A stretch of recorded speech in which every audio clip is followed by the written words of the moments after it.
What's up, everybody? We're back on the IR40 diamond build. On this video, we are going to be putting the transmission and the motor in place with the drivetrain. So these are going to be the drive axles, actually, that go from the transmission to the axles, to the outer axles. Before we get started, we're going to open this up and open up the transmission because I want to make sure that this is the one that I ordered that's supposed to have the low gears or underdrive on it. So it's supposed to have these bad boys right here. We're looking for 40.3/1 on the gears.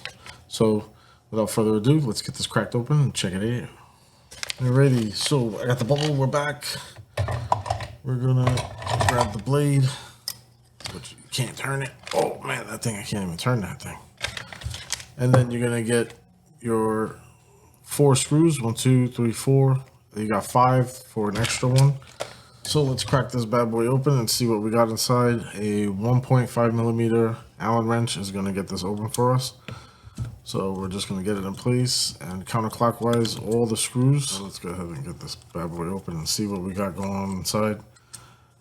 Being the fact that I can't even turn the drive shaft, I'm assuming that it's wound up tight. So we got the parts bin. We're gonna drop the screws in the parts bin. We're gonna slowly remove the cover. And yep, that's exactly what we were looking for. We have a, go to the overhead, 40.3/1 gears in there. So I'm gonna take the housing and put it back on.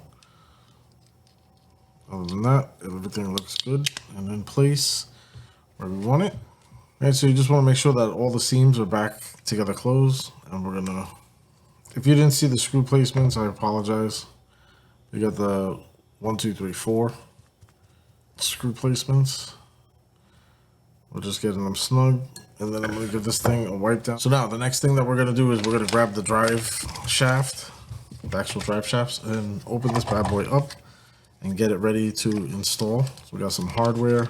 So obviously the shorter drive shaft is gonna go in the front. So if you're confused which one to attach to the actual transmission first, it's actually decided for you. If you look here, this is like a D shape on the actual drive axle, so that matches the actual drive. So this matches the transmission side, and then if you flip that over, that's gonna match the side of the axles. So it basically lets you know where that has to go. On drive axles, I'm definitely putting thread lock. So I'm gonna just take 2 drips of the thread lock. All right, so with this one, I'm gonna grab my small 1.5mm Allen key, and we're gonna remove the actual bolt. So it's only gonna fit on one way. We're gonna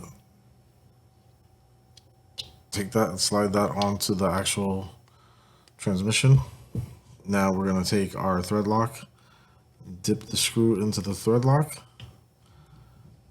and then we're gonna find the actual location hole and put the screw in. Now you might have to pull the axle, the drive axle back a little bit, because like me, I pushed it too far forward. So to get the screw to line up in that hole, you might have to pull it out a little bit. So you see I have a big gap between the drive axle and the transmission right here.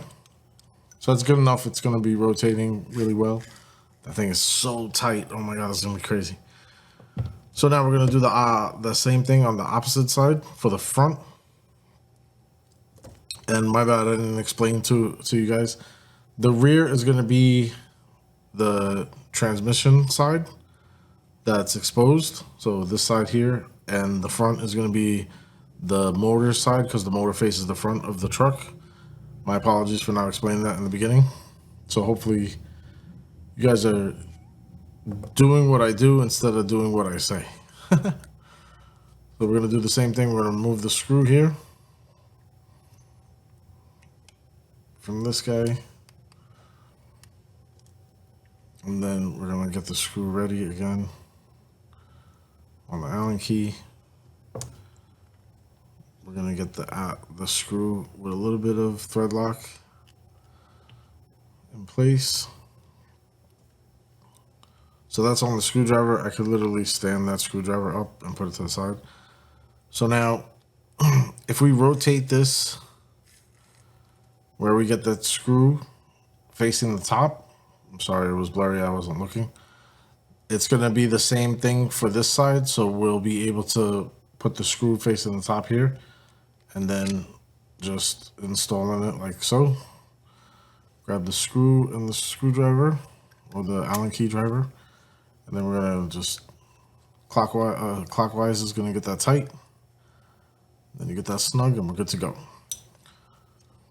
All right, so this is also gonna help us phase the axle. So I'm not gonna get into phasing, but just to phase the axle means just to make sure that it's put together in the same orientation. So you see how the screw's here, and then this loop is here. We're gonna have the same thing, screw and the loop. It's all about where the location of the loops are. So these two match each other, so they're in phase all the way across, and then we're gonna push that to the front and the rear and phase those two. So now we're gonna spread some of this stuff aside. These are extra screws just in case if you lose the ones that are inside the drive axles. So put those in the parts bin. We're gonna grab our truck that has great tires on it, and you can hear it skidding. Now, to install this transmission with the drive axles on it is gonna be fairly simple.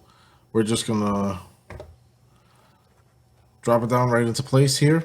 The axles are gonna go into the front and back of these two cavities over here. And then if we get this steering out of the way, we're gonna just put the plugs underneath the bar that we got here, and we're gonna drop the whole assembly in. So if you guys can see there, just like that, we're gonna go underneath the bar, and then I'm gonna show you guys this way. All right, so we're just dropping it in. As you can see, I got the drive shaft right here on the back side. We see it dropping right here. So we're just gonna let it wiggle into place, and then it's gonna drop down, as you see. And then when we go to the overhead, we're just gonna line up these holes right here. 1, 2, 1, 2, 3, 4.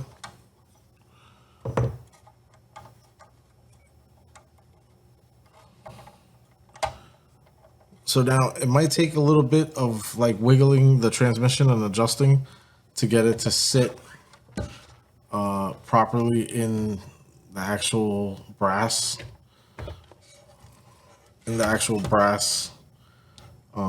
plate, skid plate.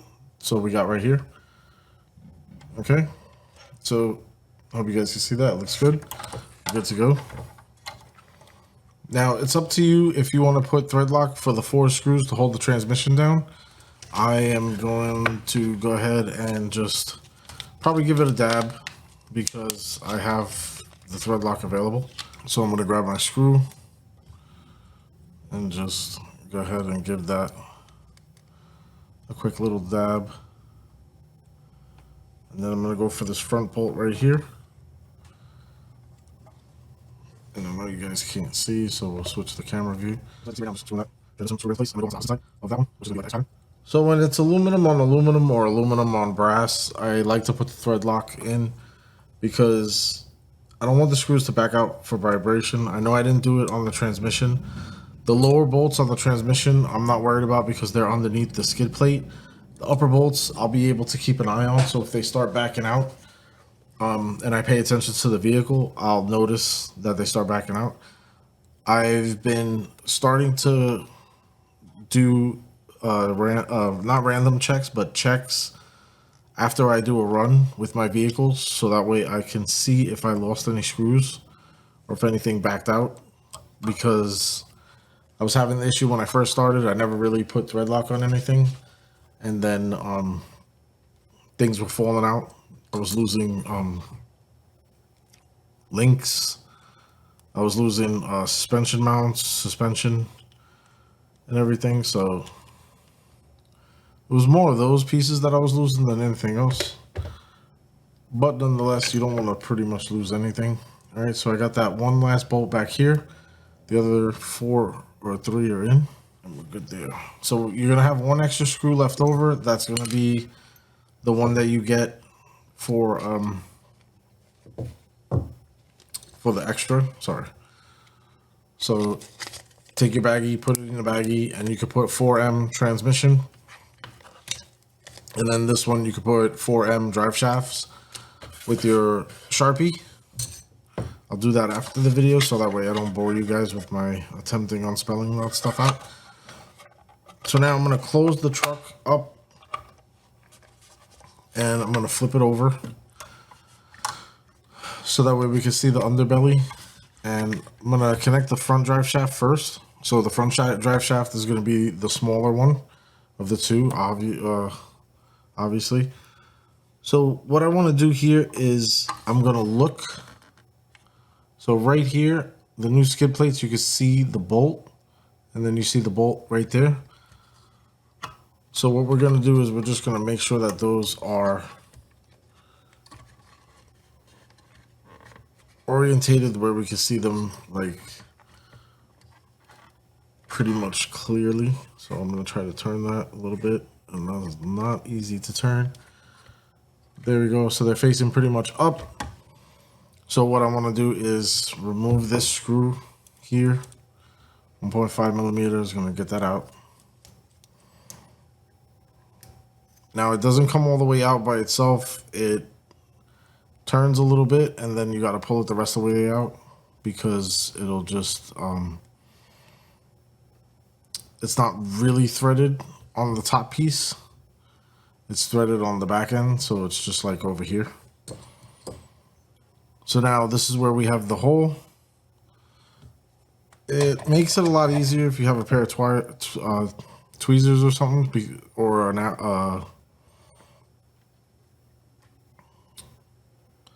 needle nose pliers. So it makes it easier so that way you could grab the actual drive shaft.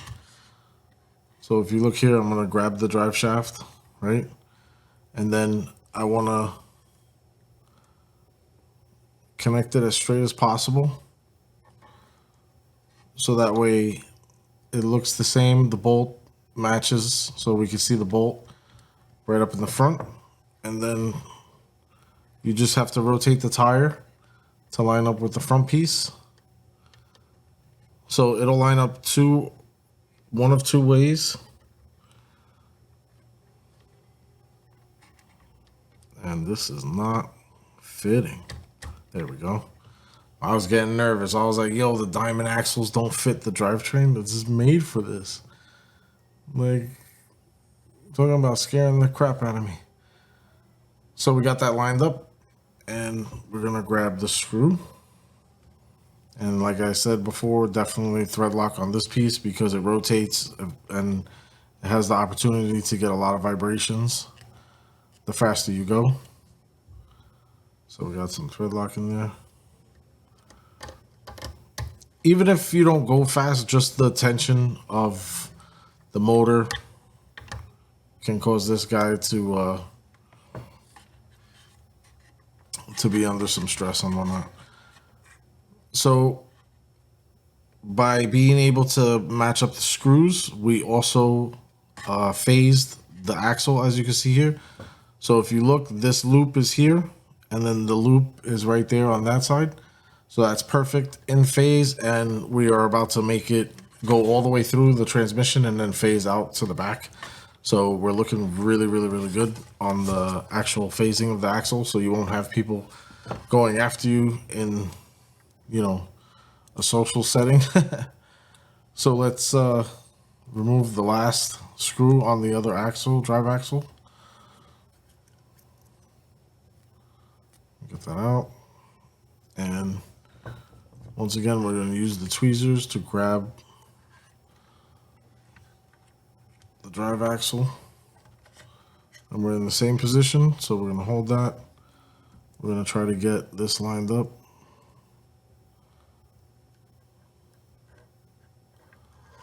And that looks about right. Yep, looks good there. So now it's gonna be the same thing with the rear. One or two ways it's gonna go in. One or two ways it's gonna go into the actual drive axle. Drive shaft, drive axle. Sorry. I'm like calling it everything under the sun. So we're gonna get our lock screw in and get that last bit of Loctite in there. I'm happy I stopped wasting my Loctite, putting too much drips in and everything. That's pretty much all you need. You don't need a ton like I've showed on other videos. And I apologize for that. It's just me trying to do the videos quick and everything. So we're gonna get this locked down. Get that pretty much snug. Be careful because it, as you can see, it just slipped and I probably stripped that out a little bit. So just be careful with that. Now, I'm not gonna lie, the only thing that aggravates me a little bit is that it says INJORA here, but it doesn't say it in the front. So when I rotate it, it says it there and everything. Those things bother me. I don't know why, but I would love for all of them to be in the same direction. So this one says INJORA. So if I flip the truck this way, they both say it the right way. And then if I rotate this tire, this one's upside down. It's stupid, but yeah, those things annoy me and everything. All right, so we have the drivetrain in, and it's so tight. Like pushing the truck, it's like not easy to push this truck right now. Oh man, this thing is gonna be a beast when I get this on the road. I am definitely low gearing my other trucks and everything. So real quick, the next video that's gonna come out for the IR40 is gonna be all the suspension work. We have to put the suspension in. Not only that, but I also have to show you guys how I fill them up with some oil. So that way, if you guys are interested in doing that and everything, it's completely up to you. I appreciate anybody and everybody who follows me for this IR40 build. I know it's taking a long time.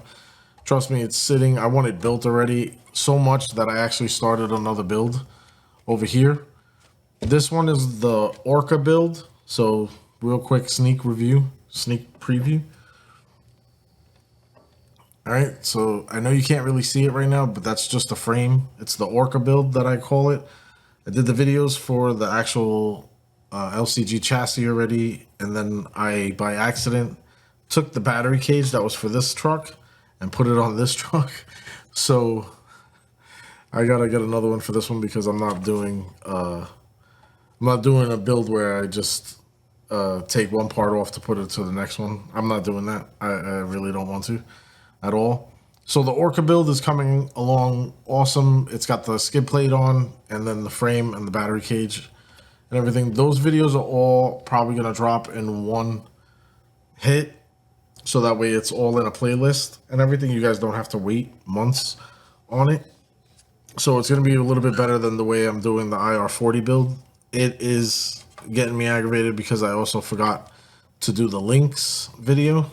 So I have to edit that and then bring it out to you guys. Ooh, that thing got locked up there for a second. That articulation. If this thing articulates like this when the suspension is on, that's crazy. Oh my goodness. Can you see that? Look at that thing. It's like rah. I love the way the tires sound on the rubber. All right. Yeah, so this bad boy, oh my God, it's so hard to push it. It's gonna crawl. We're gonna go with the brushed motor first, and then the ECU for the Traxxas ECU, and see how this thing crawls like that. It does phenomenal in my other IR40 dually build, so I want to just keep going the way I am with this. So once again, my name is Hugo with Urban Crawlers. Thank you guys for watching. Later.